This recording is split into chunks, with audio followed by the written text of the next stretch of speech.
Hi guys, welcome to my channel. যখন আমার খুব ঘুরতে যেতে ইচ্ছে করে আর আমার কোনো এক বান্ধবীর ফেস্টিভ্যাল থাকে, তাহলে আর কাজ কি, যেমন ভাবনা তেমন কাজ। সকাল সকাল ঘুম থেকে উঠে আমি একদম তাড়াতাড়ি করে রেডি হয়ে গেছি। আমাকে দেখো, আমি কত খুশি, ঘুরতে যাবো বলে কথা, খুশি হব না? তারপর আর কি, আমি সাজুগুজু করে একদম রেডি উবেরে। আচ্ছা, আমাকে কেমন লাগছে কমেন্টসে বলো কিন্তু। এত গরম ছিল, ভালো লাগছে না, তাও ঘুরতে যাবোই। যদিও ব্যাঙ্গালোরে এত গরম পড়ে না। বলো বলো, আমি কোথায় ঘুরতে যাবো? দাঁড়াও, বলবো তো। তার আগে যারা যারা আমার চ্যানেলটা সাবস্ক্রাইব করোনি, এখনই যাও আর চ্যানেলটা সাবস্ক্রাইব করে দাও। চলো এবার বলি আমি কোথায় আছি। আমি ব্যাঙ্গালোরে আছি, আর এটা হচ্ছে ব্যাঙ্গালোরের লালবাগ বোটানিক্যাল গার্ডেন। খুব সুন্দর একটা জায়গা, অনেক সুন্দর সুন্দর গাছ আছে।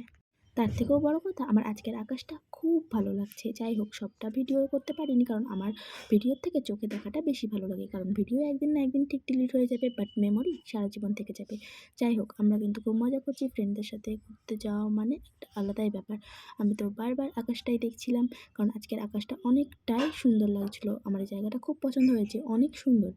এখানকার ওয়েদারটা জাস্ট ওয়াও, নাতিশীতোষ্ণ, না গরম না ঠান্ডা। অনেক দিন পর ঘুরতে বেরিয়ে মনটা ভালো লাগছে। মন ভালো করার জন্য মাঝে মাঝে ঘোরাটা খুব দরকার। আরে, আমি তো আমার ফ্রেন্ডদের সাথেই দেখা করাইনি। যাই হোক, সবাই একটু দেখেছো, এই জায়গাটা খুব সুন্দর, শান্ত। কে কে লালবাগ বোটানিক্যাল গার্ডেনে গেছো একটু কমেন্ট করো। যাই হোক বন্ধুরা, আজকের ভিডিওটা এইটুকুই। জায়গাটা কেমন লাগছে বলো, আর ভালো হলে লাইক কমেন্ট। By friends.